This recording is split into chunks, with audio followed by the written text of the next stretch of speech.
Colgate Dental Cream to clean your breath while you clean your teeth and help stop tooth decay, and Luster Cream Shampoo for soft, glamorous, caressable hair bring you Our Miss Brooks, starring Eve Arden.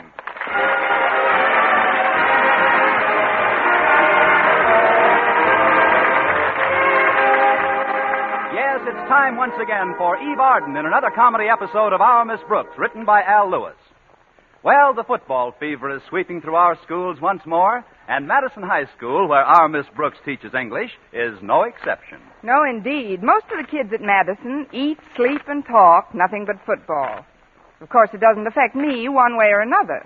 When I start my class in the morning, I simply bark the signal for order, call my monitors into a huddle, and with a single wing to the right, do a reverse line buck through the second act of Macbeth. Last Wednesday, when Walter Denton, one of my pupils, joined my landlady, Mrs. Davis, and me at breakfast, I chided him about not doing his homework properly. His reaction was instantaneous. I don't see how you can say that, Miss Brooks. Why, ever since the fall term started, I've been doing my football religiously. State rest. No, you're quite sure, Walter, that those little coffee cakes and some milk will be enough for you? No, ma'am.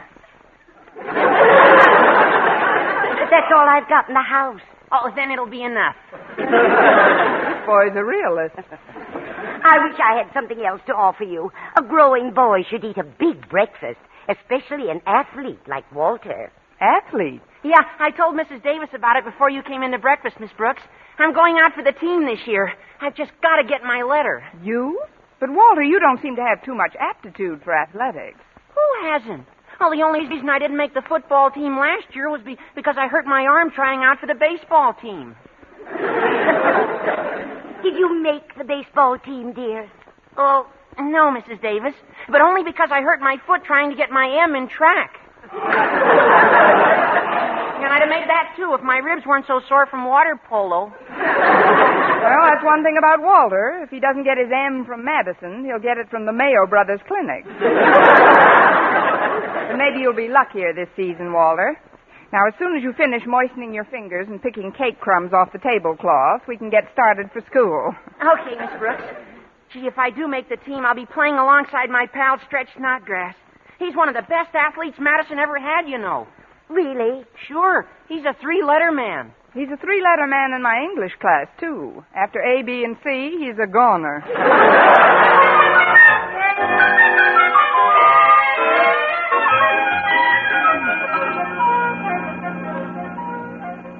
Well, we're almost there, Miss Brooks. We'll park down by the athletic field if you don't mind. Stretch might be working out early this morning. All right, Walter. You're certainly fond of the kid, aren't you? Yeah, he's my buddy, Miss Brooks. And I want you to know that we're sure grateful to you for keeping him eligible this year.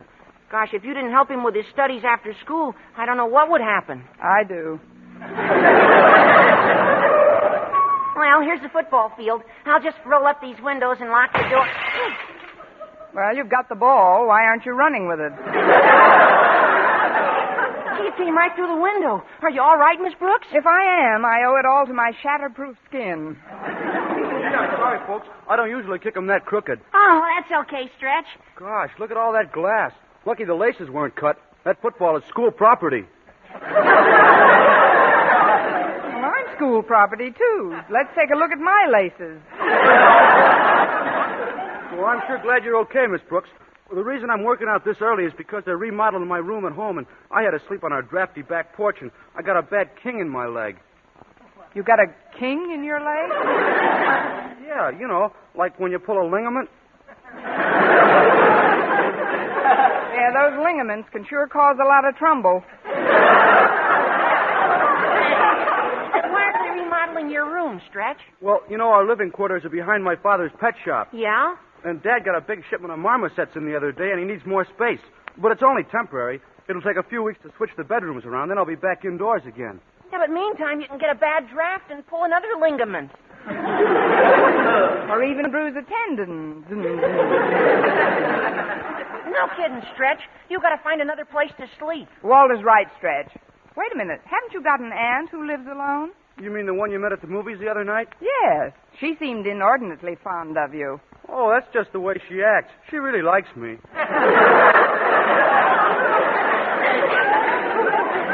but she lives way out on Clark Street. That's halfway to Clay City. Well, look, if you're worried about getting to school in the morning, Stretch, I'll be happy to pick you up and drive you in. After all, if we're going to be on a football team together, we'll be practicing a lot in the mornings. Gee, that's awful nice of you, Walter. I'll call Aunt Minnie before school this morning. I'm sure she won't mind, and then I'll have my dad move my things out there in our truck. Oh, great. Maybe the marmosets would carry them over for you. Well, I'm sure glad you got the idea for me to move, Miss Brooks. That porch is pretty drafty. Well, I'm going to practice a little while longer. Well, how about you, Walter? Want to work out? Oh, sure, Stretch. How about you, Miss Brooks? Want to watch? No, thanks, Walter. I'd better get into school. Mr. Conklin wants to see me before my first class. Well, okay, but you don't know what you're missing. Old Stretch here sure has an educated toe. Good. Let's hope it may one day spread to his brain.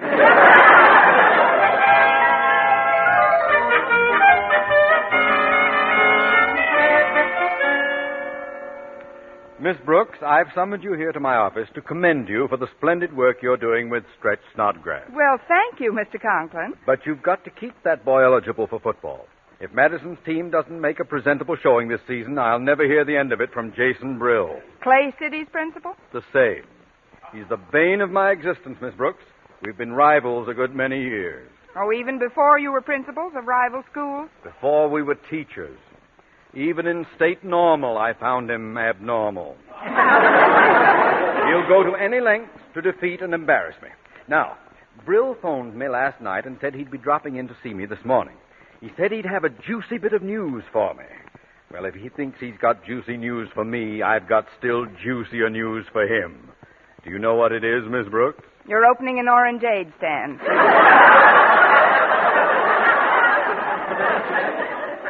Please.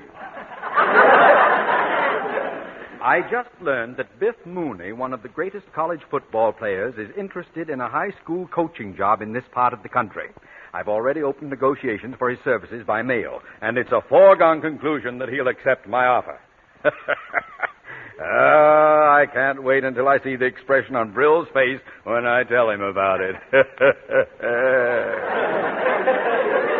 In some states, that laugh would be banned. Come in. Well, good morning, Osgood. Good morning to you, Jason. I have a juicy bit of news for you this morning. Well, I have a juicy bit of news for you, too, Osgood. Oh, pardon me. How are you, Miss Brooks? Juicy, thanks. Osgood, I've just signed Biff Mooney to coach the Clay City football team this season. Well, isn't that nice? Now I'll just tell you what I've got up my... Biff Mooney! Conklin, remember that expression you were waiting to see on Mr. Brill's face? Yes? You're wearing it. Now, see here, Brill. In the first place, I don't believe a man like Mooney would be knucklehead enough to sign with your outfit. But even if he has, a good coach can't make a team without material. Material? Why, last season our backs went through your line like it was damp cheesecloth. Well, it's not going to be that way this season, Mr. Brill. Go ahead, Miss Brooks. Tell him. This season, it's going to be dry cheesecloth. We've got some great players on the squad. Players like Stretch Snodgrass. Stretch Snodgrass? Who's he? That's him. What was that? Pardon me, Osgood. Is that a football in your lap, or have you gone off your diet? I've told those kids 1,000 times, come in. Well, I'm awful sorry, Mr. Conklin, but I'm afraid I kicked my football in here. I'm afraid you did, Stretch. But I don't understand why. I thought I told you to confine your practicing to the other end of the field. But I did, Mr. Conklin. That's where I kicked it from. Well, there's absolutely no excuse in the world for... Nice kick, boy!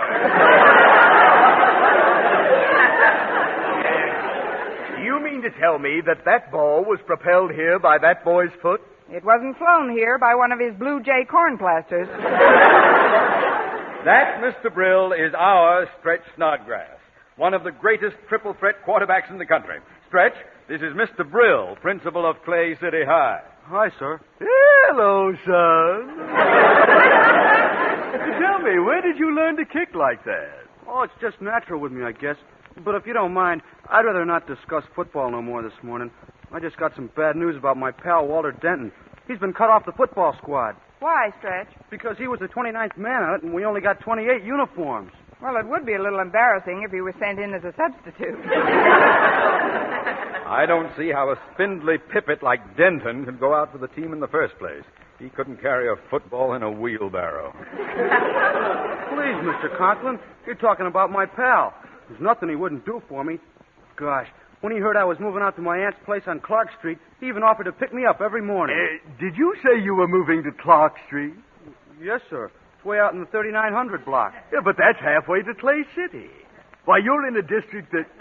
Why don't we have lunch together this afternoon, boys? Say in the school cafeteria? About 12? Just the two of us?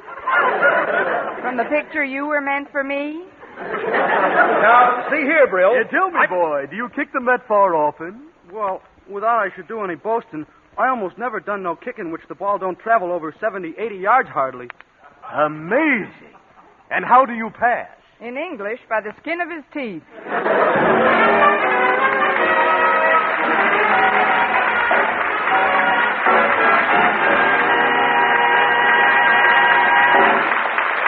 Our Miss Brooks, starring Eve Arden, will continue in just a moment, but first, here is Vern Smith. Now, proof that brushing teeth right after eating with Colgate Dental Cream helps stop tooth decay before it starts. Continuous research, hundreds of case histories, makes this the most conclusive proof in all dentifrice research on tooth decay. Eminent dental authorities supervised hundreds of college men and women for over 2 years. One group always brushed their teeth with Colgates right after eating. The other followed their usual dental care. The group using Colgate Dental Cream as directed, using Colgates exclusively, showed a startling reduction in average number of cavities, far less tooth decay. The other group developed new cavities at a much higher rate.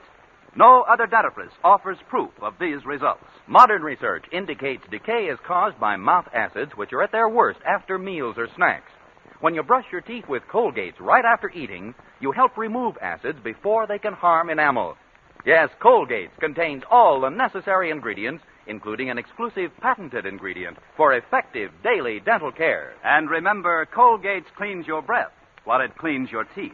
Always use Colgate Dental Cream right after eating to help prevent new cavities, help stop tooth decay before it starts.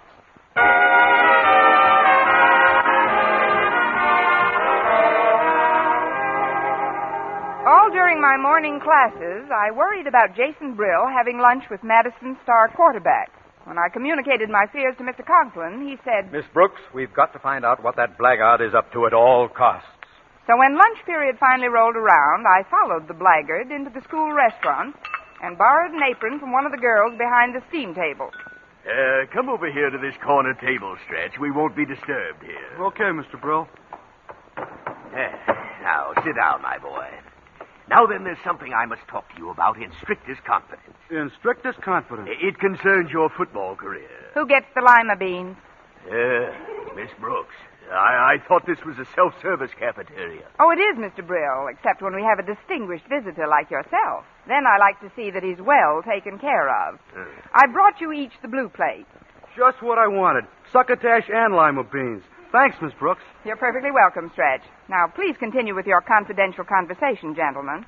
You were saying, Mr. Brill, that you wanted... Yeah, I wanted to tell you what a lovely day it is. Sun shining, not a bit humid, although cumulus clouds do seem to be gathering in the east. In fact, it looks like we might be in for a bit of a blow. If this is going to be a weather report, I might as well blow, too. I'll go get some dessert for you. Do that. Now then, Stretch, I'll come right to the point. In your present address on Clark Street, you're eligible to enter Clay City High, and that's what I want you to do. Transfer immediately. Transfer? From Madison? Exactly. You said yourself that your pal Walter Denton couldn't get on your football team because there's no uniform for him. Isn't that right? Yeah, but... Well, every American boy should have the right to play football. Shouldn't he? Of course he should. Now, with you off the Madison team, there'd be another uniform available for Walter. Oh, I never thought of it like that. Well, think of it. Gee, on account of me, Walter won't get to play at all. He'll never get his letter in. Gosh, fine pal I am. Yes, I don't know why he even talks to you. Now, Stretch, I've got to get back to Clay City High at once, but I've arranged for our new coach, Biff Mooney, to meet you outside your main gate after school. Biff Mooney? Is he your new coach? Yeah, of course. Now, Biff will accompany you to your parents, Stretch, and get their consent to the transfer. It's just a formality, you understand. Yes, sir. I guess if it's going to help Walter, I'll have to do it. But I hate to think of what Mr. Conklin will say when he hears about this. Don't forget about Mr. Conklin. We know that what we're doing is right. It's for our pal's happiness. There's absolutely no reason to be afraid of Mr. Conklin. Then I'll go right down and ask him for the transfer. You wait, boy. Wait till I get out of the building.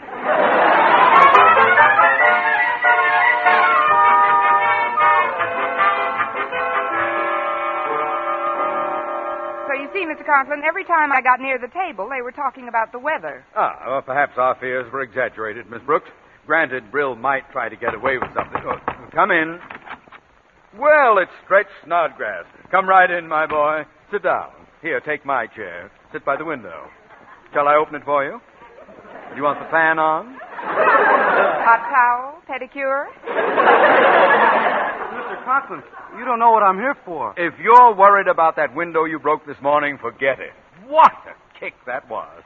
Thanks, but you still don't know what I want, Mr. Conklin. Name it and it's yours. What is it you want, my boy? I want to transfer to Clay City High. Certainly. I'll just sit down at my desk, get a pen, and fill out the necessary... transfer to Clay City High! Cotton, gauze, penicillin. That's pirate! What poppycock did Brill feed you at lunch, Stretch? Well, he didn't feed me no poppycock. It was succotash. But he can't get away with it this time. No matter what he told you, you can't transfer to Clay City. You don't live in their district. Oh, I do now. What? Well, I usedn't to, but I do now. You see, sir, I've moved in with my aunt, and she lives right near Clay City. Moved in with your aunt? And whose bright idea was that? If you'll excuse me, I'm going to lie down somewhere. Miss Brooks! In front of a streetcar, I think. Oh, let me explain, Mr. Conklin. Stretch was sleeping in the draft, and I thought it would be That's so much... your trouble, Miss Brooks. You think too much. Stretch, you know about this transfer yet? No, sir. They just know I'm going to live with Aunt Mamie. But I'm meeting Biff Mooney after school, and he's going to ask them for their permission. Stretch, let me ask you a question. In all the years you've been here, Mr. Conklin has always treated you fairly, hasn't he? I'll rephrase the question. In fact, I'll forget it. Just promise me that you'll drop into my classroom after school today. Sure, Miss Brooks. That is, if somebody will tell Biff Mooney to wait for me. We'll take care of Biff, Stretch. Now, remember, I want you to come to my classroom immediately after school. Okay, Miss Brooks. See you later. Right, Stretch? Bye, Mr. Conklin. Not goodbye, Stretch. Just aloha. Yeah. Well, Miss Brooks, it was you who got us into this situation. And I'll get us out of it. And I think I can, Mr. Conklin. I think I've got a plan. A plan? Supposing, instead of being taken to Stretch's house, Biff Mooney were taken to my house. I don't understand. Stretch wouldn't take him to your house. No, the real Stretch wouldn't. And Stretch's real parents won't be there either. But Biff Mooney doesn't know Stretch from a hole in the ground, does he? Well, come in. Oh, it's Walter Denton. I was just looking for Harriet, and I Mr. thought... Conklin, shake hands with a hole in the ground.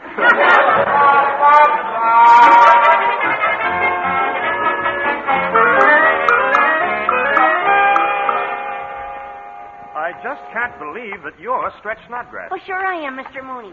Who did you think was? Well, you just don't sound like Mr. Brill said you would. The way he described it, you talked, well, differently. What's the way I talk got anything to do with? Gee, I ain't never said nothing to get insulted for it by nobody, hardly. I take it all back. Well, this is the house, Mr. Mooney. Come on in. My old lady always leaves the door open for me. All right, Stretch. Oh, there's my dear old Mom in the rocker. Mom, I want you should meet Biff Mooney. I'm very pleased to make your acquaintance, Mrs. Snodgrass. Likewise, I'm sure, Mr. Mooney.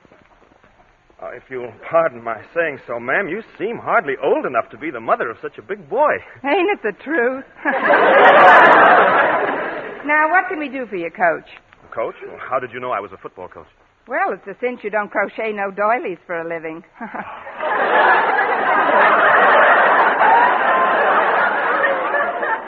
What a built on him. He wants me to transfer from Madison to Clay City High, Ma. Oh, now that's a serious step. I know it is, Mrs. Snodgrass. You see, it's for the boy's own good, and that's why I'm here today, to get you to acquiesce.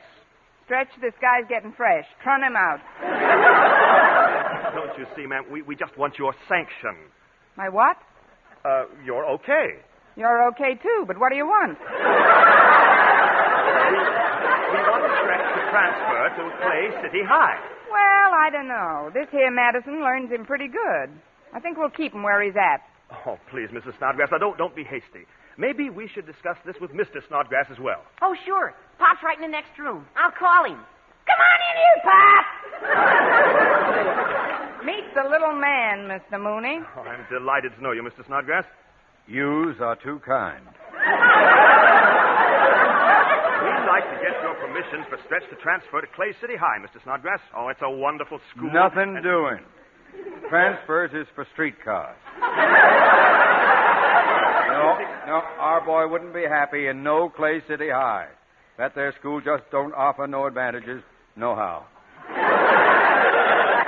It don't offer nothing, no how. Well, I don't see how you folks can talk like this. Believe me, it ain't easy. I gotta go get supper ready, Pa. You get rid of, say goodbye to Mr. Mooney for me whenever he leaves. Like, right away, I hope. Okay, Ma. See you later. Well, I guess that's the story, Mr. Mooney. No, now, wait, Stretch. Mr. Snodgrass, if you let me tell you something about Clay City... Nothing doing. I ain't taking any chances with my only child's happiness. I love this boy.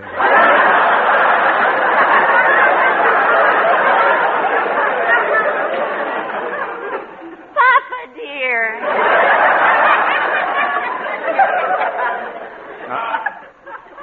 Get out of here and help your ma in the kitchen. You see, Mr. Mooney... I love you too, Papa. I know. Now, Mr. Mooney, if you... Stretch, what are you hanging around for? Kiss me, Papa. Get out of here! He's such an affectionate little jerk. A youngster. We've always been quite close. Excuse me, Daddy, but I saw your car outside and the door was open, so My daughter, Harriet. Harriet, go away, child. But, Daddy... Just a minute. I thought you said that Stretch was your only child. Stretch. Your brother, Harriet. Now go on out into the kitchen. Your mother will explain the whole thing to you. Oh, is Mother here? Stop the question. Just go in and see Supper's it. on the table, Pa. Well, if it isn't Yep. Oh, Harriet, how nice to see you. Why don't you go home to your mother? Her mother...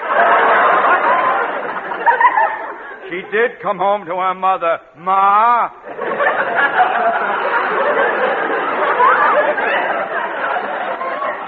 But I don't understand. I guess it's time we told you, Harriet. I am your mother.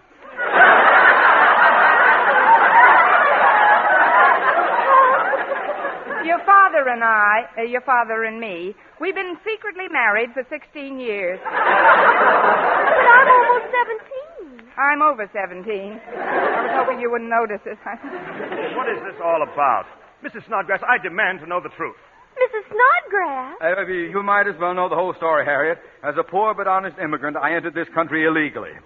Your mother and I started out from the old country together. But I, your mother, couldn't make it. They shot me at the border. Of course, years later, I was smuggled into the country. With a group of Oriental laborers. Oriental laborers? Don't look down your nose at me, girl. I helped build Boulder Dam. Here, Mrs. Snodgrass. Mrs. Snodgrass? Miss Brooks ain't Mrs. Snodgrass. My mother's Mrs. Snodgrass. Yes.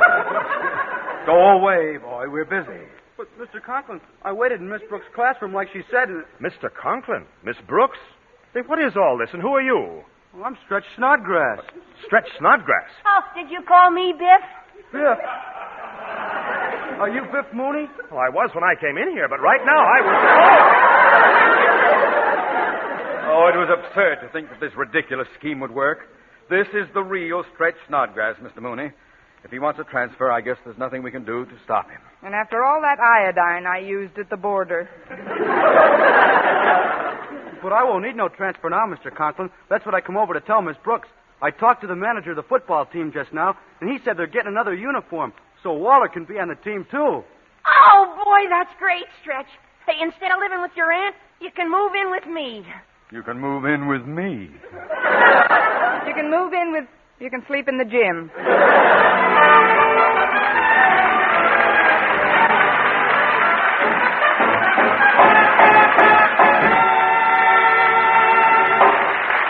Arden as our Miss Brooks returns in just a moment. But first... Dream girl, beautiful luster cream girl. Tonight, yes, tonight, show him how much lovelier your hair can look after a Luster Cream shampoo. Luster Cream, world's finest shampoo. No other shampoo in the world gives Kay Daumit's magic blend of secret ingredients plus gentle lanolin. Not a soap, not a liquid. Luster Cream shampoo leaves hair 3 ways lovelier. Fragrantly clean, free of loose dandruff, glistening with sheen, soft, manageable. Even in hardest water, Luster Cream lathers instantly. No special rinse needed after a Luster Cream shampoo. So gentle, Luster Cream is wonderful even for children's hair. Tonight, yes, tonight, try Luster Cream shampoo. Dream girl, beautiful luster cream girl. You owe your crowning glory to a luster cream shampoo. And now, once again, here is our Miss Brooks.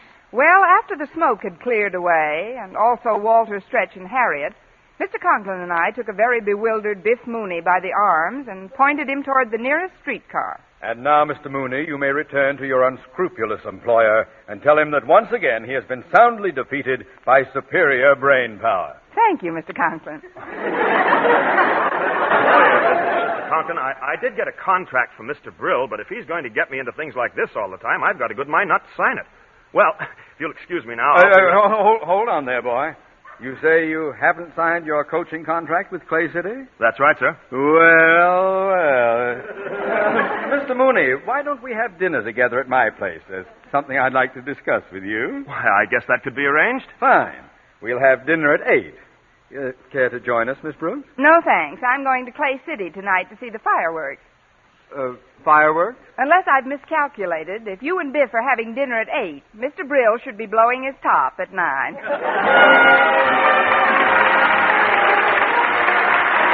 Next week, tune into another Our Miss Brooks show brought to you by Luster Cream Shampoo for soft, glamorous, caressable hair and Colgate Dental Cream to clean your breath while you clean your teeth and help stop tooth decay. Our Miss Brooks, starring Eve Arden, is produced by Larry Burns, directed by Al Lewis, with music by Wilbur Hatch. Mr. Conklin was played by Gail Gordon. Others in tonight's cast were Jane Morgan, Dick Crenna, Gloria McMillan, Leonard Smith, Frank Nelson, and Leif Erikson.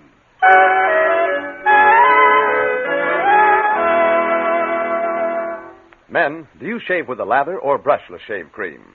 Palmolive shaving cream comes both ways, and whichever way you prefer to shave, you'll find that using either Palmolive brushless or Palmolive lather shaving cream can bring you more comfortable, actually smoother shaves. Here's the proof. 2,548 men tried the new Palmolive way to shave described on the tube. And no matter how they had shaved before, 3 out of every 4 got more comfortable, actually smoother shaves. Get Palmolive brushless or Palmolive lather shaving cream today. For mystery liberally sprinkled with laughs, listen to Mr. and Mrs. North, the exciting, fun-packed adventures of an amateur detective and his beautiful wife. Tune in Tuesday evening over most of these same stations. And be with us again next week at the same time for another comedy episode of Our Miss Brooks. Bob Lamont speaking. This is CBS, the Columbia Broadcasting System.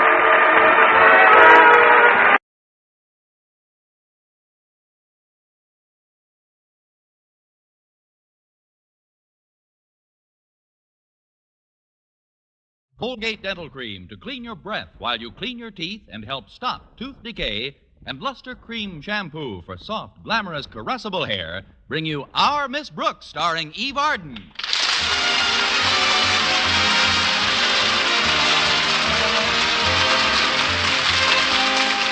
It's time once again for Eve Arden in another comedy episode of Our Miss Brooks, written by Al Lewis.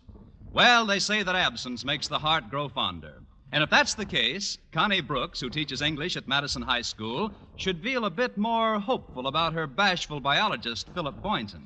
Yes, Mr. Boynton left town last Monday for a biologist convention upstate. And by Friday, I was confident that absence did make the heart grow fonder. The only trouble was it was this little English teacher's heart which was doing the growing fonder of. Mrs. Davis, my landlady, was discussing the absent one with me at breakfast Friday morning. Have you heard from Mr. Boynton at all since he's left, Connie? Oh, of course, Mrs. Davis. I heard from him yesterday. He just poured his heart out to me. Really, dear? What did he say? Lift up the sugar bowl. His postcard's underneath it. A postcard? Let's see that.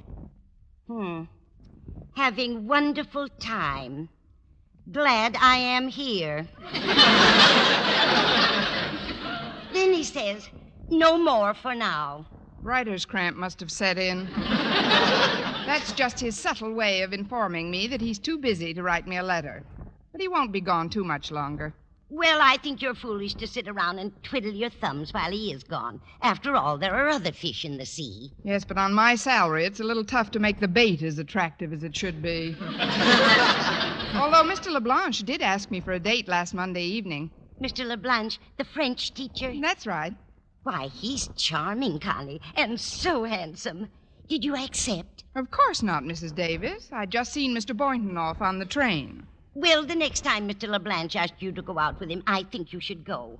Why, when I was your age, if a man with his looks asked me out, I jumped at the chance. When I was your age, I'll jump, too. But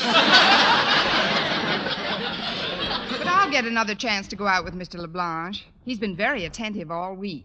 In fact, he asked me to get to school early this morning so he could talk to me for a few minutes before class. Oh, he did? Yes, I told Walter Denton about it yesterday, and he said he'd pick me up in plenty of time this morning.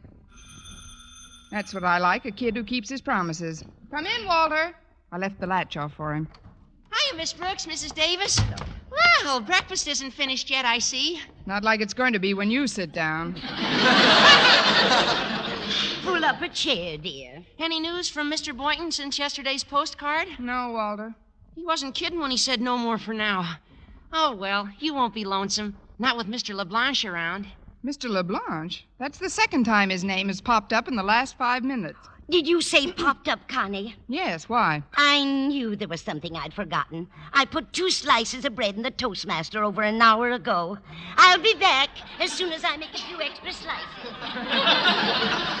We'll be leaving soon, Mrs. Davis. Don't make too many. Or too few. Now then, Walter, what's all this about Mr. Leblanche and me? Well, if you ask me, there's something pretty continental going on inside that handsome head of his. Well, he has been rather attentive since Mr. Boynton left, but that could be common courtesy. Courtesy nothing. That's continental. I can tell by the way he talks to you, Miss Brooks, the way he uses his native language. What do you mean, Walter? Mr. Leblanche talks to me only in English. He may talk to you in English, but he looks at you in French. Well, if he does, I don't understand it. But Mr. Leblanche does lapse into his native tongue occasionally. And just between us, Walter, I can't understand one word of it. You see, when I went to school, I studied much more Spanish than French for some reason. Well, what was the reason? A Spanish teacher named Jose Gonzalez. Of course, I wouldn't want Mr. Leblanche to think I didn't know what he was talking about. Well, don't let that bother you, Miss Brooks. Harriet Conklin's a whiz at French. She can interpret anything that you don't understand. Of course, she's a little young to interpret the way Mr. Leblanche looks at you. I wish you'd stop auditioning your sinuses, Walter. Well, look, Miss Brooks, I'm not trying to be fresh. You know that. But both Harriet and myself feel that it's about time Mr. Boynton was made to feel that he shouldn't feel so sure of you. How does that go again? Don't you see, when he comes back, if there's a lot of buzz about how you went out with Mr. Leblanche while he was gone, maybe Mr. Boynton will leave the ranks of the Walking Dead and make his move. Well, it has been tried before. The plotting to capture one's mate is an age-old story, Miss Brooks. Why, if they were truthful about it, 95% of all the men ever born would have to say to their women, "You made me love you. I didn't want to do it." From the picture Jolson sings again. Of course, Mr. Leblanche is an extremely attractive person. Sure he is. And there's nothing to it, Miss Brooks. All you got to remember when you see Mr. Leblanche at school is the 3 little letters O-U-I. O-U-I. Fine. The next time Mr. Leblanche asks me for a date, this little piggy'll go wee, wee, wee all the way home.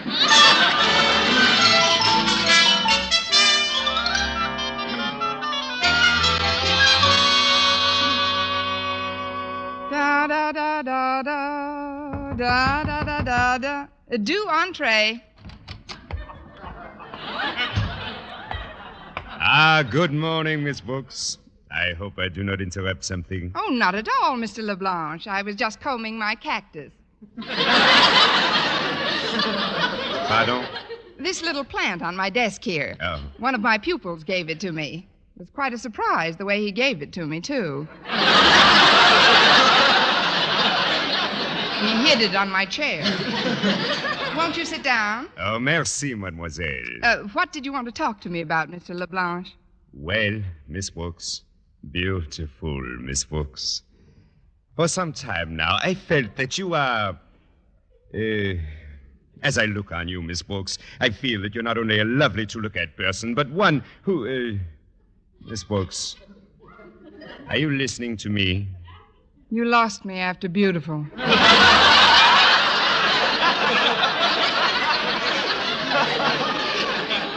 I know that we have not spent too much time in the company of each. That's very true. However, what I wish to say is something that I do not too easily find the words to do it. And so I have taken the liberty of writing it down in this note. A note? Oui. It is written in my native language, Miss Brooks. This still comes to me faster than English. You can read French, of course. Of course. Well, then please do. Here. Let's see. Ma chère Miss Brooks. Ça me semble que nous allons... Pouvez-vous me faire... Well, Miss Brooks? Well, from what I gather here, it's pretty obvious that I'll need some time to think this thing over. Well, as you say, Miss Brooks, I suggest we meet in the school cafeteria at lunchtime. Fine. And then, until we meet again, j'essaierai contrôler mes émotions. Je ne serai pas un petit gosse. Oh, I don't know. I think the Dodgers still have a chance. Next year.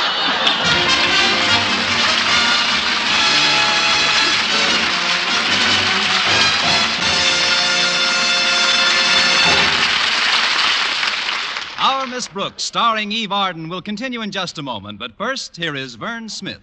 Now, proof that brushing teeth right after eating with Colgate Dental Cream helps stop tooth decay before it starts. Continuous research, hundreds of case histories, makes this the most conclusive proof in all dentifrice research on tooth decay. Eminent dental authorities supervised hundreds of college men and women for over 2 years.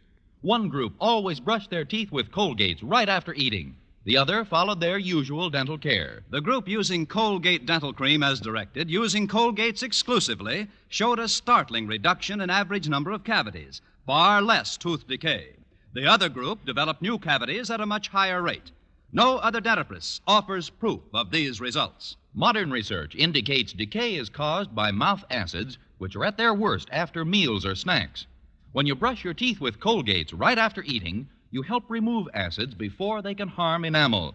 Yes, Colgates contains all the necessary ingredients, including an exclusive patented ingredient for effective daily dental care. And remember, Colgates cleans your breath while it cleans your teeth. Always use Colgate Dental Cream right after eating to help prevent new cavities, help stop tooth decay before it starts.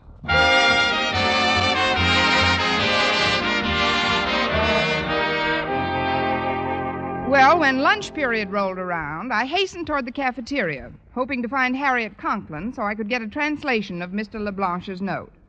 As I passed the office of our beloved principal, however, Mr. Conklin stopped me with one of his typically warm and cordial greetings. Halt, Miss Brooks. Trapped. I was just hurrying to lunch, Mr. Conklin. You usually are. I just want a moment of your time. I noticed this morning that Mr. Leblanche stepped into your room for a few moments. And although I've never been a hearty advocate of faculty fraternization, in this instance I think it's splendid that Leblanche is making friends with someone. He's rather an aloof chap. No aloofer than some others I know. He's quite a nice person, though. I'm sure he is. But to get to the point, Miss Brooks, I have a used car in my garage that Mr. Leblanche said he wanted to buy a few days ago. However, since that time, he's been rather evasive. Although I hate to part with the car, it seems a shame not to consummate this deal once I've become adjusted to the idea. The more so since I was convinced that I had Mr. Leblanche on the hook. Interested. What kind of a car is it, Mr. Conklin? It's sort of a composite, Miss Brooks. Stutz motor, I believe. Quite old, of course, but it'll make fine transportation. Runs like a charm. Then why do you want to sell it? I can't afford all the repair bills.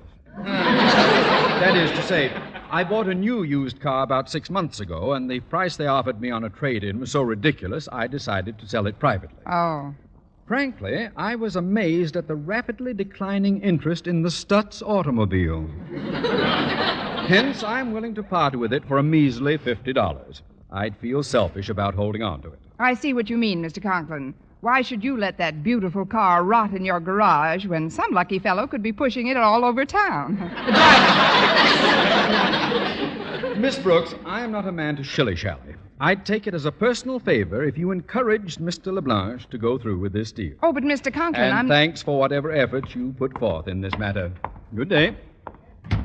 Good day, and thank you, Honest Osgood. Hiya,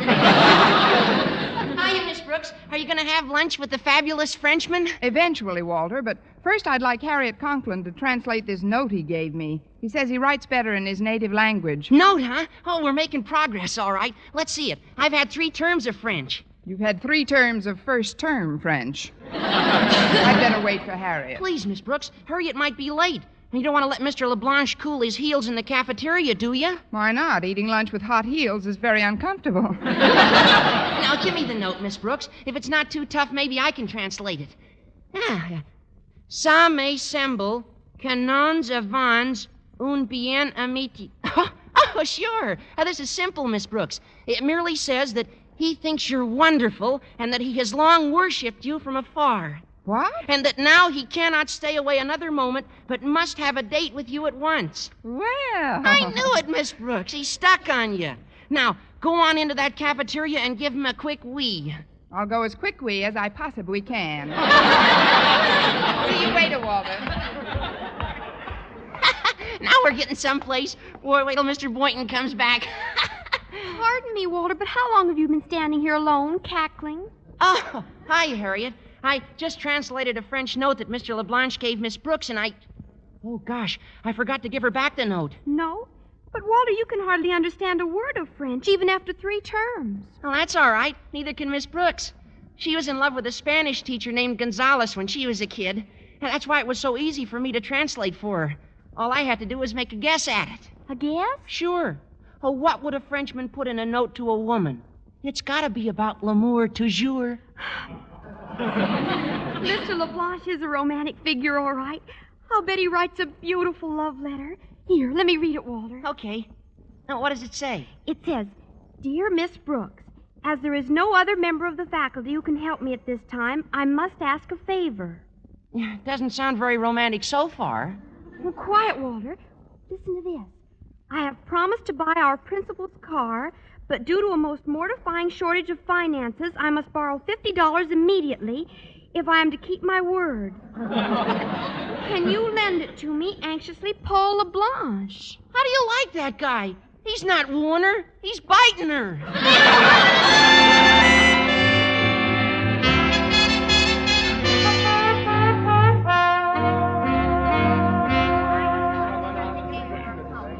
I'm sorry to be late, Mr. Leblanche, but I had to catch up on a little reading. Oh, sit down, mademoiselle. As always, you look charming.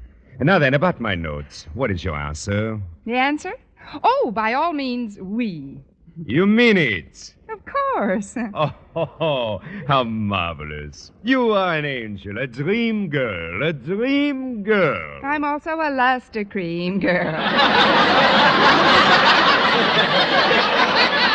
But I don't see why you should get so excited about it. After all, under similar circumstances, I've said yes before, you know. You have? Oh, dozens of times. You must be a teacher a long time to be able to act so generously. Well, don't forget, I am also a woman. Well...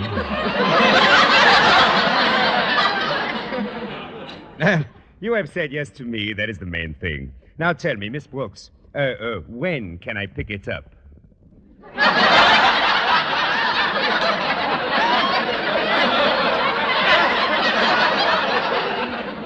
up. That's a quaint figure of speech. You can pick me up at 7:30 this evening. Oh, I was hoping I would not have to wait that long. Oh, you impetuous Frenchman, you. Yes, I suppose I am. After all, it takes a little while even to receive aid from the Marshall Plan. Oh, that's a good one. What am I laughing at?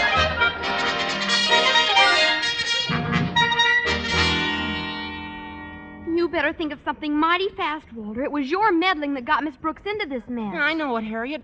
And I know how embarrassed she'll be when she finds out that all Mr. Leblanche wants is to borrow $50 from her. Oh, I wish we could think of some way to get her out of it. But Daddy's been trying to unload that heap of his for 6 months, and he's never had a better offer. Gee, it's after 7 Oh, wait a minute, Harriet. Say that again. It's after 7 o'clock. Oh, not that. The part about the better offer. Oh, never mind. Skip it. Harriet, if you'll excuse me now, I gotta get to a phone. I may not save Miss Brooks any embarrassment, but I just gotta save her $50.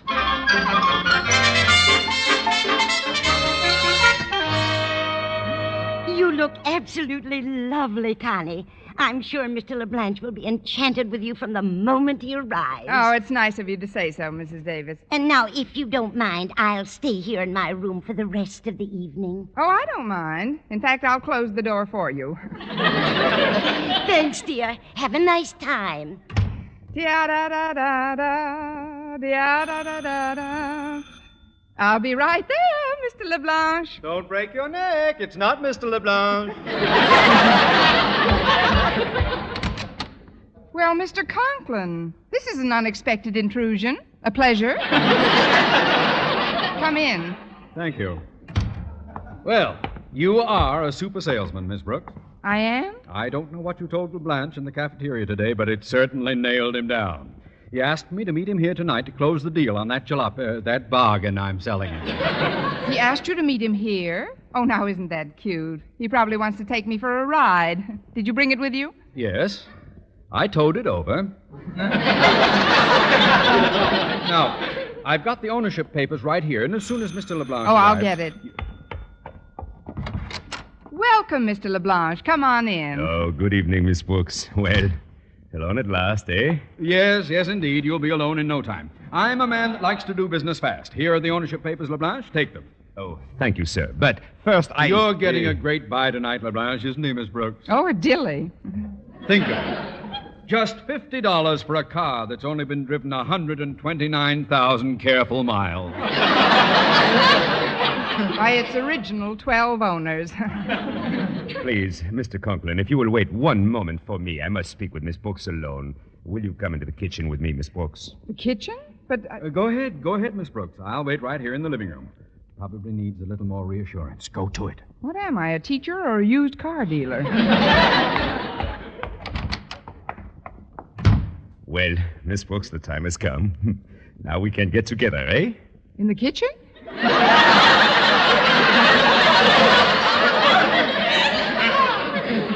I did not want to mention it in front of Mr. Conklin, but as I stated in my note, Miss Brooks, I will be very grateful if you will lend me the $50 immediately. $50? Yes. After you read my notes, that is the 50 you said we too. So that's what I said we to. Where did I get my hands on that Walter Denton? Denton?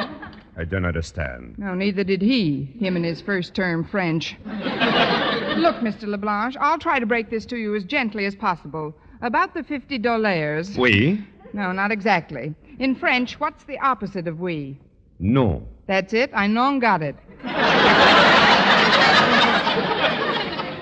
Miss Brooks, you say no? Oui, non. But I assure Monsieur Conklin that the $50... Oh, I see it all now, Miss Brooks. You're joking. No, I'm not. Ho-ho. But, Miss Brooks, after our meeting in the cafeteria, I thought... I know you did, but it was all a misunderstanding, Mr. Leblanche. I'd lend you the money in a minute if I had it, but I haven't. Honestly, I haven't. I'll show you what's in my bank. I'll even let you hold it up to your ear and rattle it. Well, naturally, Miss Brooks, I'm quite disappointed. But if it is, as you say, all a misunderstanding, perhaps I'd better return these ownership papers to Monsieur Conklin. The quicker, the better. After all, the evening is young yet, which is more than I can say for the car. Yes, I understand perfectly. Goodbye, sir, and thank you.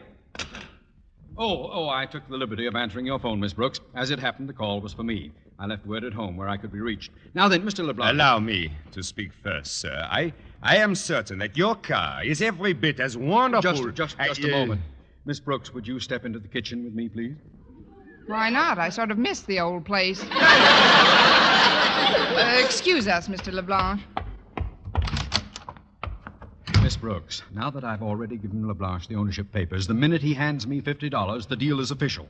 You've got to help me talk him out of it. Talk him out of it? You mean you don't want him That call I just received was from a Mr. Horace Winthrop. He saw my car parked outside the house, and he offered me $150 for it. $150? He told me the minute he saw it, he went out of his mind about it. That boy needs shock treatments. Now, I realize you have a way with Mr. Leblanche. You can succeed in changing his mind. Hence, a proposition. If you can coax him out of buying my car, I'll split the $100 profit with you. Oh, but Mr. Conklin, As evidence of my good faith, I'm willing to pay you in advance. I just happen to have the cash on me, Miss Brooks. 20, 40, 50. Miss Brooks, there's $50 on top of that stove. In cold cash. What do you want me to do? Heat it? Don't spar, Miss Brooks. I promised I'd meet Mr. Winthrop in 15 minutes. If you don't act quickly, it may be Pardon the intrusion, Mr. Conklin, but I could return home if you would only let me Miss stay. Brooks wishes to have a little chat with you, my boy. But, sir... I'll wait for you in the living room. Why won't he let me tell him I can't buy his car? He is only delaying my embarrassment. Mr. Leblanche, there's not going to be any embarrassment. Hey, you... I don't understand. Oh, now I do. You and that sense of humor. Huh?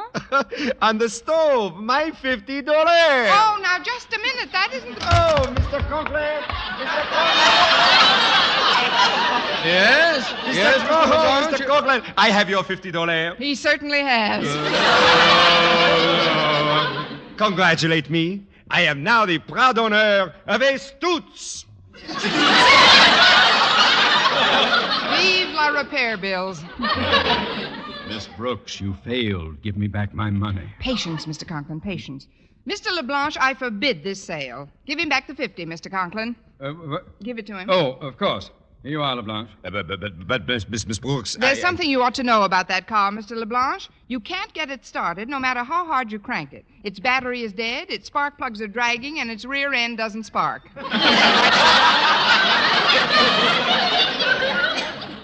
May we? Plus which, I think it only fair to tell you that the wheels are out of line. It has no radiator, no clutch, and no brakes. Well, Monsieur Conklin, I have come to the conclusion that I do not want your car. Gad, what a bitter pill to swallow. Well, I've got to be running along now. Can I drop you somewhere, Mr. Leblanche? Oh, you are too kind. No, he's only one kind.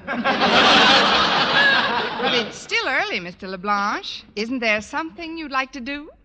Well, now that you mention it, Miss Brooks, there is.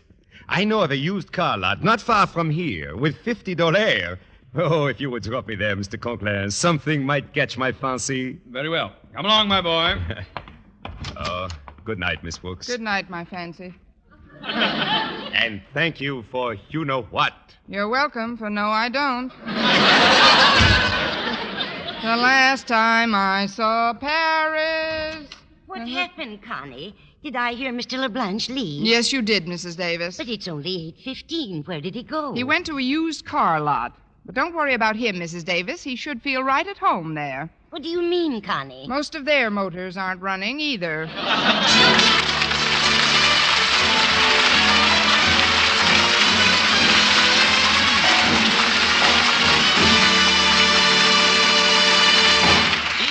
As our Miss Brooks returns in just a moment, but first... Dream girl, beautiful luster cream girl. Tonight, yes, tonight, show him how much lovelier your hair can look after a Luster Cream shampoo. Luster Cream, world's finest shampoo. No other shampoo in the world gives Kay Dumont's magic blend of secret ingredients plus gentle lanolin. Not a soap, not a liquid. Luster Cream Shampoo leaves hair 3 ways lovelier. Fragrantly clean, free of loose dandruff, glistening with sheen, soft, manageable.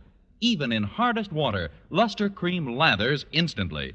No special rinse needed after a Luster Cream Shampoo. So gentle, Luster Cream is wonderful even for children's hair. Tonight, yes, tonight, try Luster Cream Shampoo. Dream girl, beautiful luster cream girl, you owe your crowning glory to a luster cream shampoo.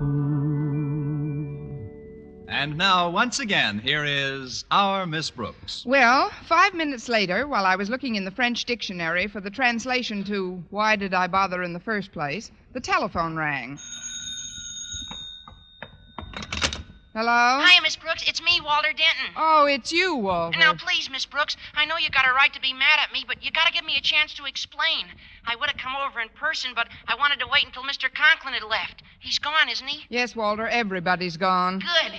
You see, the only way I could stop Mr. Leblanche from putting the bite on you for $50 was to make sure that Mr. Conklin got a better offer for his car from somebody else. So I called a few minutes ago and offered Mr. Conklin $150. What? Sure. I told him I was a Horace T. Winthrop. You certainly are. But you were a little late, Walter. Mr. Leblanche has already bitten me for $50. You mean you had $50, Miss Brooks? Well, Mr. Conklin gave it to me, Walter. It was my commission for talking Mr. Leblanche out of buying his car so that Mr. Winthrop could... But now there is no Mr. Winthrop, and Mr. Conklin will certainly want his... Oh, what's the use? If I've said it once, I've said it 1,000 times. In hoc signo veritas disputantem. What does that mean, Miss Brooks? That's Latin for I should have stood in Nogales with Jose Gonzalez.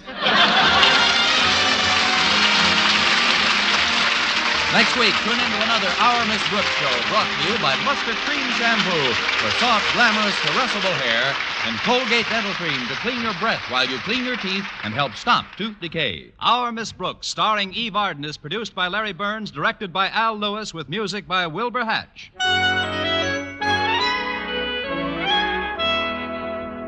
Men, here is actual factual proof of more comfortable, actually smoother shaves by using Palmolive Lather Shaving Cream. 1,251 men tried the Palmolive Lather way to shave described on the tube. And no matter how they had shaved before, 3 out of 4 got more comfortable, actually smoother shaves. Try Palmolive Lather Shaving Cream. See if you don't get more comfortable, actually smoother shaves the Palmolive Lather Shaving Cream way. For mystery liberally sprinkled with laughs, listen to Mr. and Mrs. North, Tuesday evening over most of these same stations. And be with us again next week at the same time for another comedy episode of Our Miss Brooks. Bob Lamont speaking. This is CBS, the Columbia Broadcasting System.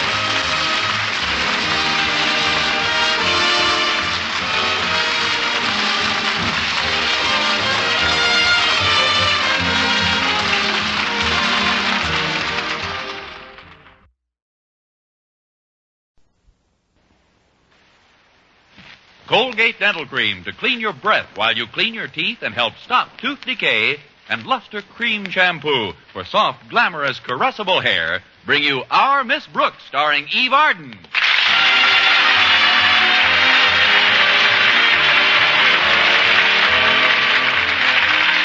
It's time once again for another comedy episode of Our Miss Brooks, written by Al Lewis.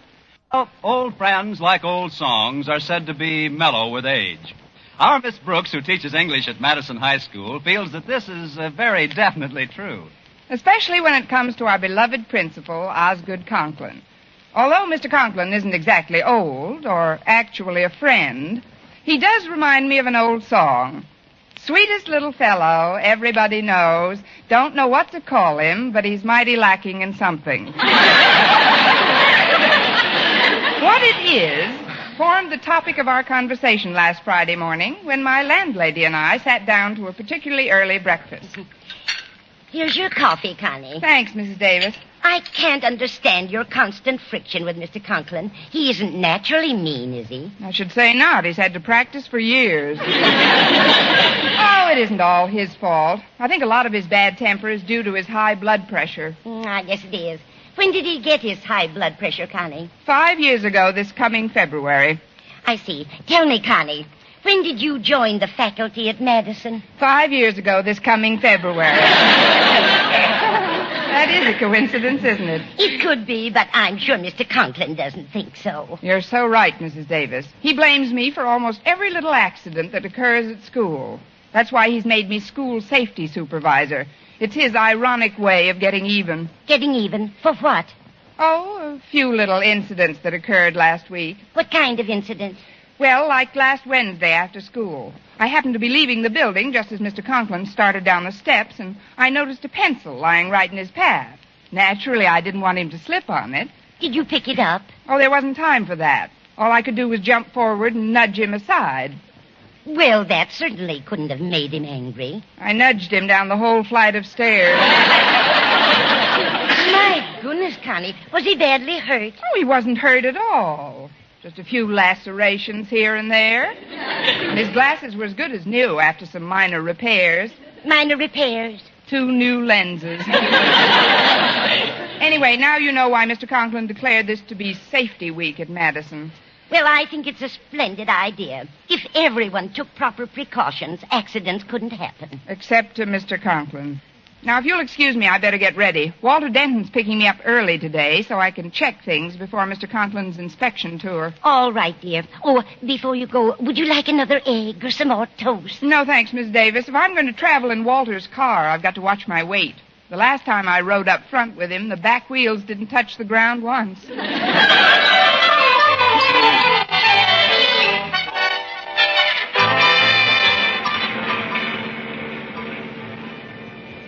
Your car's running very smoothly today, Walter. What'd you do to it? Well, on account of this being Safety Week, I decided to give it a thorough overhauling, Miss Brooks. So last night I took off the drive shaft, dismantled the transmission, and removed the rear end. You know something? It goes better without 'em. I put 'em all back, Miss Brooks, but I fixed everything up first. Can't be too careful with a car nowadays, you know. I like your attitude, Walter. In fact, you are hereby granted permission to help me with the safety campaign at school today. Oh, I'll be glad to, Miss Brooks. Of course, when I first heard about it, I thought it was just another arbitrary political move made by old Marblehead, Mr. Conklin. You know, to get himself in good with the Board of Education. But his daughter Harriet convinced me that it was for all our goods. All our goods? Yes, ma'am. She sure is a sensible girl. And pretty, too. Yes, she is pretty. And Harriet's a good student as well. I know. But most important of all, she's got sensational taste. Taste? She's been going steady with me for over a year. Yes, she is pretty. I'm taking her to the football rally tonight. We're having it out on the campus. You'll be there, won't you, Miss Brooks? As safety supervisor, I guess it's part of my job. Oh, we're not going to do anything dangerous. Just the usual normal pregame frenzy. Now, we'll have a nice big bonfire, and my pal Stretch Snodgrass is bringing a giant firecracker to open the festivities. Now, wait a minute, Walter. A carefully supervised bonfire may be all right, but the giant firecracker is definitely out. But why, Miss Brooks? Stretch knows how to handle fireworks. Gosh, you should have seen him last 4th of July. I did see him last 4th of July. He passed me on a skyrocket. Look, Walter, I know Stretch is a dear pal of yours and a great football player, but he's not very bright. Well, I'll admit he's no Albert Einfeld. But if we're very careful, Miss Brooks... No, I'm sorry, Walter. Mr. Conklin's going to be at that rally, and I don't want anyone to get hurt, especially Mr. Conklin. I've had a couple of unfortunate encounters with our principal already this week. I know you have. You've done a wonderful job on him so far. I was there when you helped him down the steps Wednesday after school. Boy, he sure was mad. Your presence didn't help matters any, Walter. Well, gosh, all I did was hand him back his glasses and say I was sorry. That isn't quite all you did, Walter. You handed him his glasses and you said you were sorry, and then you giggled right in his face. Well, I couldn't help it, Miss Brooks. In times of great emotional stress, I always giggle. Well, here's the dear old school, Miss Brooks. It's pretty crowded. I thought we'd find a parking space easy this early. There's one there, Walter. Right in front of that car that just pulled up to the curb. You think I can squeeze in there, Miss Brooks? Of course. Now just go straight back. That's it. Back, back. Further. Back, back, back.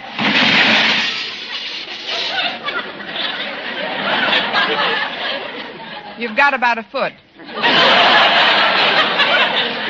Gee, we gave him a pretty bad whack. I wonder whose car it is. I'll get out and look on the steering wheel. Don't strain yourself, Miss Brooks. It's my car you've partially destroyed. Mr. Conklin.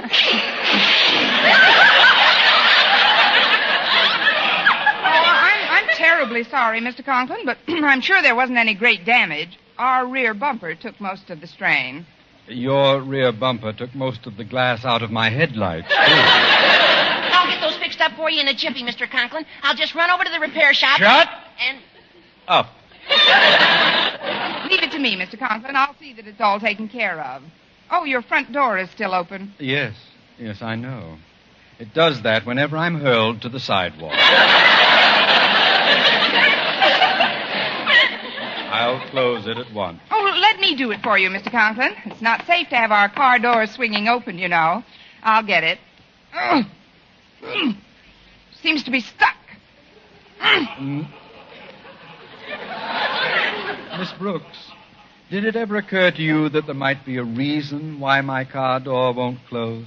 A reason? What reason? It's simply that my arm is still in it.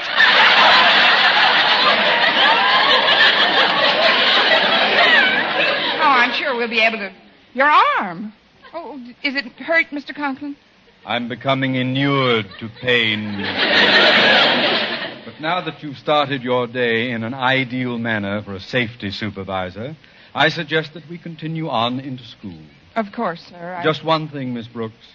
I want you to do me a small favor. Oh, anything, Mr. Conklin. What is it? Will you give me a 5-minute head start into the building?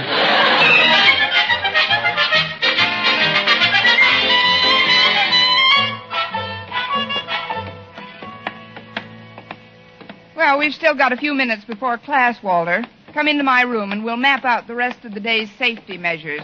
There are quite a few things that must be fixed around school. Oh, just a minute, Miss Brooks. There's Stretch Snodgrass over by the drinking fountain. Maybe he can give us a hand. He's very good at repair work. Hiya, Stretch. Hello, Walter. Morning, Miss Brooks. Good morning, Stretch. How would you like to help us out today? This is safety week, you know, and Mr. Conklin's going on an inspection tour this afternoon. Yeah, I know. Harriet was telling me about it. I think it's a swell idea, and it's for all our goods. There must be another way to say that. Stretch, all I want you to do is... Wait a second. What's that you're carrying? Well, this is a giant firecracker, Miss Brooks. I was going to use it for the rally tonight, but I just got it all wet when I took a drink. Got a match, Walter? Oh, sure, Stretch. Here. Stretch, you're not going to light that monster in school. Oh, of course not, Miss Brooks. I'm just trying to dry the fuse. Oh, there we are. I'll just hold the match here for a little while, and then... See, it slid. Gosh, I better throw it out the window, huh? No, Stretch. You might hurt some of the kids out there. Here, give it to me. I'll throw it into the supply room. There won't be anybody in there this early. In she goes.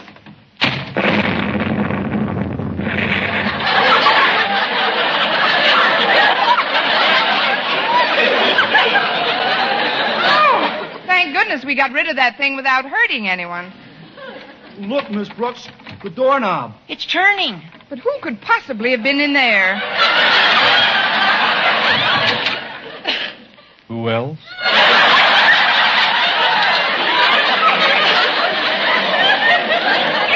Mr. Conklin.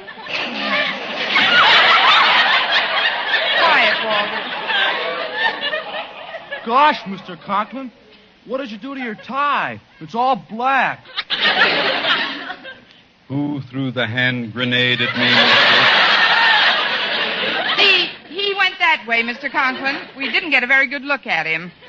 You weren't burned, were you? No, but a large box of inkwells fell on my right foot. You better go downstairs to the infirmary, Mr. Conklin.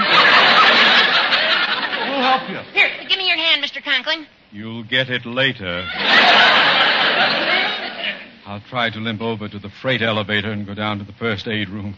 Oh, this is painful. Boy, it's a good thing our school has an elevator. That's one thing about good old Madison, boy. It's a pretty darn modern kind of a school that has a self-operating brand new elevator. If that boy doesn't stop babbling, I'll break my remaining foot on him. Now help me into this elevator, Miss Brooks. Yes, sir. Here, I'll open the door for you. Now, in you go, Mr. Conklin. Thanks. That's funny. The light seems to be... Mr. Conklin! Mr. Conklin, are you all right? I'm splendid, Miss Brooks. But where's the elevator? Lying on it, Mr. Conklin. You didn't fall very far. Not far at all. Just don't get nervous, Mr. Conklin. That's right, sir. I'll go get a rope, and we'll have you up in nothing flat. Gee, I know he doesn't like me very much, but I can't help feeling sorry for Mr. Conklin. First, his car's wrecked, and then he gets slightly bombed, and now he's at the bottom of an elevator shaft. Miss Brooks. I know, Walter.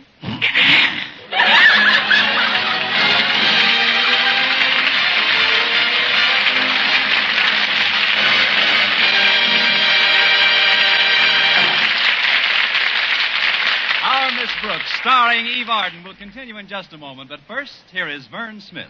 Now, proof that brushing teeth right after eating with Colgate Dental Cream helps stop tooth decay before it starts. Continuous research, hundreds of case histories, makes this the most conclusive proof in all dentifrice research on tooth decay. Eminent dental authorities supervised hundreds of college men and women for over 2 years. One group always brushed their teeth with Colgates right after eating. The other followed their usual dental care. The group using Colgate Dental Cream as directed, using Colgates exclusively, showed a startling reduction in average number of cavities, far less tooth decay. The other group developed new cavities at a much higher rate. No other dentifrice offers proof of these results. Modern research indicates decay is caused by mouth acids, which are at their worst after meals or snacks. When you brush your teeth with Colgates right after eating, you help remove acids before they can harm enamel. Yes, Colgates contains all the necessary ingredients, including an exclusive patented ingredient for effective daily dental care. And remember, Colgates cleans your breath while it cleans your teeth. Always use Colgate Dental Cream right after eating to help prevent new cavities, help stop tooth decay before it starts.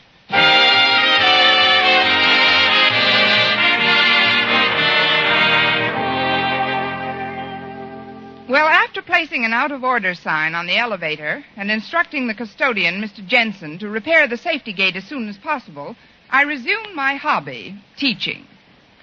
Just before lunch period, however, I decided I'd better see how my deputy safety supervisors were making out. I found Harriet Conklin and Walter Denton at the down stairway near the elevator. Hi, Miss Brooks. Walter's just trying to fix this handrail. It's been pretty loose all week. Good for you, Walter. How are you doing with it? Pretty good, Miss Brooks. I'm trying to get this section off so I can repair it. Well, keep up the good work, kids. I'm going in and check with Mr. Jensen about that elevator. Come in. Hi, Mr. Jensen. No, Miss Brooks, I'm not. You're not what? Let me recapitulate for you. You just knocked on my door, then I said, come in. You did so. And as you entered my office, you said, hi, Mr. Jensen. I, in turn, rejected this description as spurious. Oh, I'm sorry, Mr. Jensen. I am not a bit high, Miss Brooks. And such an allegation during school hours might well mean the beginning of the end for me as custodian of this establishment. Oh, I forgot how literal-minded you are, Mr. Jensen. It won't happen again. Now, let's get down to cases. There you go again. There's alcoholism in your family somewhere. Now, look, Mr. Jensen. Look where? I mean, listen. Then why don't you say listen? It's not such a terribly difficult word for an English teacher, now is it? Of course not. Now just relax and tell me simply what you want of me. There's a good girl. Where's a good girl? Great, now I'm doing it. Mr. Jensen, all I want to know is how soon you're going to fix the elevator. The elevator isn't broken, Miss Brooks. It's just the latch on the street door level. I've sent out for the small part it needs, and when that comes, I'll take care of the matter. Good. Will you let me know when it's fixed? I won't have to, Miss Brooks. I shall merely remove the out-of-order sign, and then we'll all know, won't we? I suppose we will, Mr. Jensen. You shouldn't worry about the elevator, Miss Brooks. I'm a natural-born handyman. I have 6 children, you know. I know. How are they, Mr. Jensen? Oh, fine, thanks. Just full of the dickens. Oh, read a lot, do they? No, but... Say, you got me that time, didn't you? Now, before you go, Miss Brooks, though, I'd like to be sure you don't consider me prudish or narrow-minded because of my seeming resentment of your opening remark. You remember about my being high? Oh, of course not, Mr. Jensen. Just between you and me, I like nothing better after working hours than to stop in at some cozy bar and grill and have myself 5 or 6 jiggers of television. Well, skål, Miss Brooks. Umbriago, Mr. Jensen.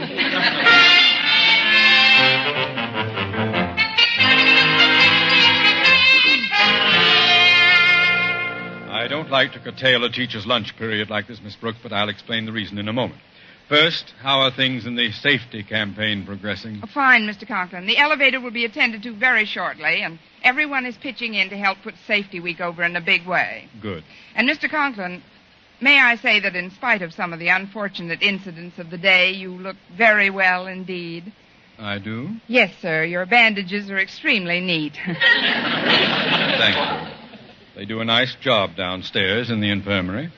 But about our necessity for speeding things up. I just received a call from the Board of Education, Miss Brooks, and they're sending a new inspector over today to observe the result of our safety plan. Today? But when, Mr. Conklin? Any time now. He's a Mr. Blanchard, very good friend of Mr. Stone, the head of the board. I'm going to make a last-minute tour before he comes, of course, but first, Miss Brooks, I'd like you to look at this electric fan. Electric fan in October? It's a safety model. If this sample meets with Blanchard's approval, we may put these in every room during the warm weather. Here, I'll start it. Now, go ahead, Miss Brooks. Put your finger in the fan. My finger? Go ahead. Perfectly safe. Well, thanks just the same, Mr. Conklin, but I prefer the old-fashioned manicure where the fingers stay attached to the hand. Well, these are rubber blades, soft as tissue paper. Watch. I'll put my finger in. In, out. In, out. See? Nothing happens to it at all. It's a wonderful idea. Well, we'd better get going now. I'd like to inspect the fire extinguishing apparatus. Yes, sir. Oh, I'll open it. Hi, Daddy, Miss Brooks. Walter and I've been going over the wiring in the building. You know, for loose connections and stuff. Yeah, it wouldn't do for anything to go wrong the last day of Safety Week, would it, Mr. Conklin, huh? I couldn't think of a more auspicious time to leave my office. If Mr. Blanchard is coming over, I'd better tidy up the place a bit, Daddy. I brought some glass wax for the window. It'll just take us a few minutes. You come along with me, Mr. Conklin. We'll check the fire apparatus. Very well, Miss Brooks. Now, you check the lamp connections, Walter, and I'll dust off Daddy's desk. Okay, Harriet. I'd better take this fan off it so that you can... Oops! Oh, gosh, I dropped it. I hope it didn't break. Well, snap it on. Okay. Gosh, nothing happens. It's busted, all right. Oh, what does your dad need a fan for in this kind of weather anyway? It must be his high blood pressure, Walter. But don't worry about it. We'll just put this rubber one away and get the one he's got in his closet. It's an old-fashioned one with steel blades, but it's better than nothing. Oh, sure. What's the difference as long as there's something cooling off, old Marblehead? Your daddy.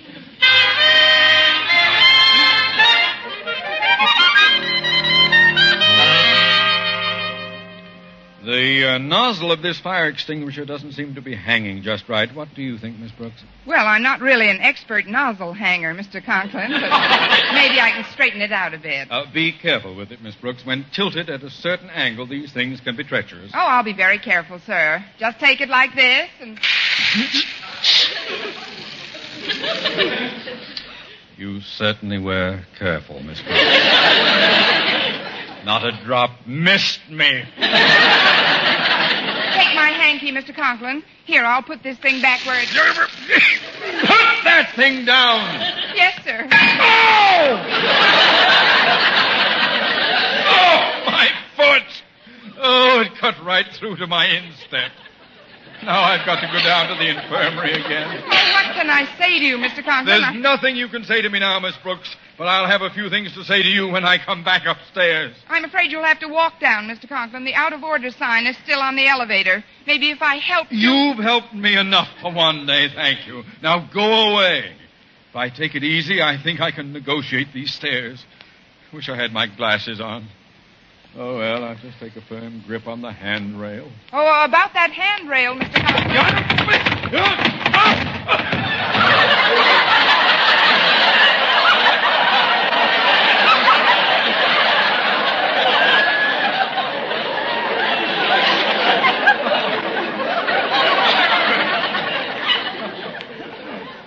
Yes, Miss Brooks? There isn't any. Oh, Miss Brooks, I got the handrail for the staircase with me. Just in time, Stretch. Throw it down to Mr. Conklin. What's Daddy doing down there, Miss Brooks? Mr. Blanchard is waiting for him in his office. What? Quick, Harriet, you take your father into the infirmary, and I'll go back and stall Mr. Blanchard along. Is there anything I can do, Miss Brooks? Yes, Walter. Stay away from Mr. Conklin until we have danger week. Is someone going to help me down the rest of these steps or not? I'll be right there, Daddy. Straighten things out up here, will you, fellas? Sure, Harriet. Gosh, this fire extinguisher's a mess. But we better hang an out-of-order sign on it so Mr. Jensen fixes it up before the safety inspection. You're right, Walter. Wait a minute. Well, here's one right by the elevator. Out of order. I'll just borrow this for a while.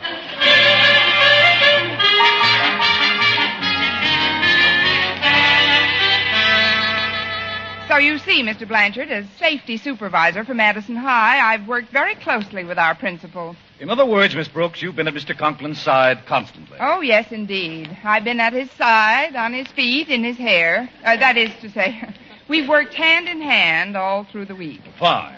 I've never met Mr. Conklin, but my friends on the board tell me he's always leaned towards safety in the school. Right again, Mr. Blanchard. Mr. Conklin leaned a long way today. He's even thinking of putting in safety first fans. See, like this one on his desk. I'll just turn it on for you. Now, put your finger in here, Mr. Blanchard. What? Miss Brooks? Oh, go ahead. You only live once. It's rubber. It's just like tissue paper. These things make me nervous, Miss Brooks. However, if you insist, I'll insert my cane among the blades. Here we are.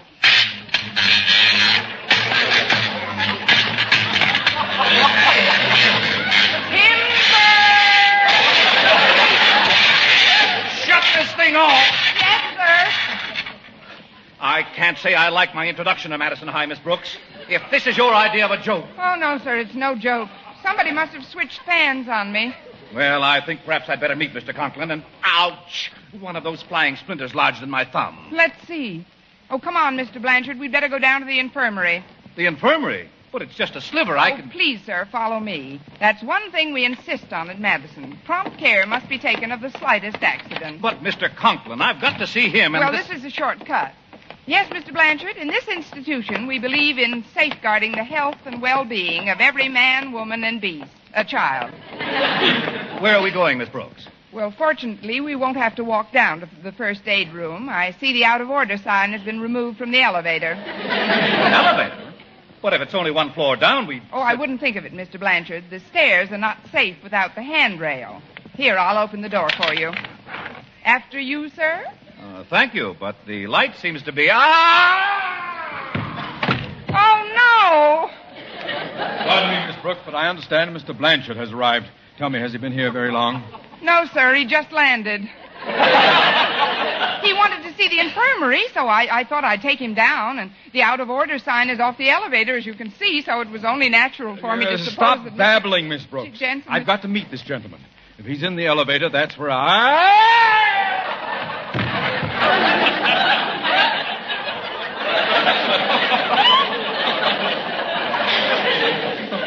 Oh, well. Look out below! Mr. Blanchard, Mr. Conklin. Mr. Conklin, Mr. Blanchard.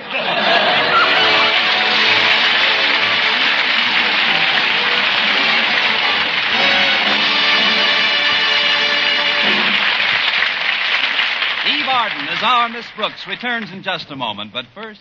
Dream girl, beautiful luster cream girl.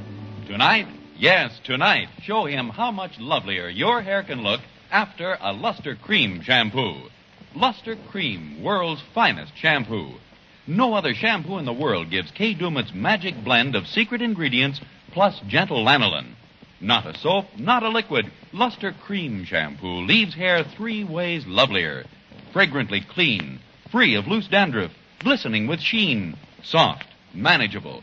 Even in hardest water, Luster Cream lathers instantly. No special rinse needed after a Luster Cream shampoo. So gentle, Luster Cream is wonderful even for children's hair.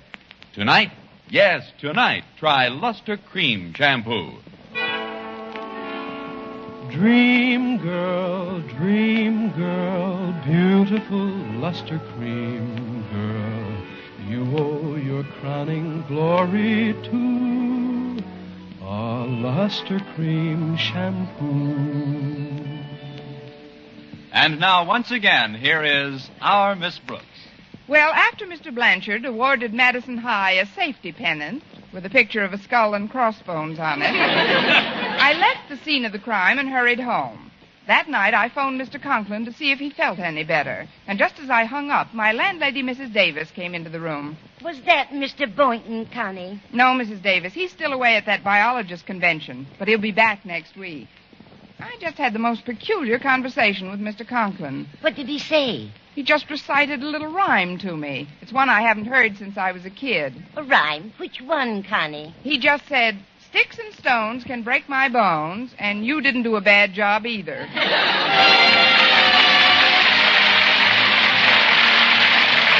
Next week, tune into another Our Miss Brooks show brought to you by Luster Cream Shampoo for soft, glamorous, caressable hair and Colgate Dental Cream to clean your breath while you clean your teeth and help stop tooth decay. Our Miss Brooks, starring Eve Arden, is produced by Larry Burns, directed by Al Lewis, with music by Wilbur Hatch.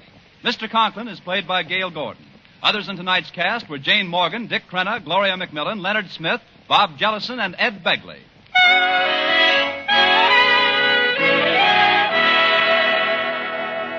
Here's good shaving news. 3 men out of every 4 can get more comfortable, actually smoother shaves with Palmolive brushless shaving cream. This is not just a claim. Here's the proof. 1,297 men tried the Palmolive brushless way to shave described on the tube. And no matter how they shaved before, 3 men out of every 4 got more comfortable, actually smoother shaves. Try Palmolive brushless yourself. See if you don't get more comfortable, actually smoother shaves the proved Palmolive brushless way.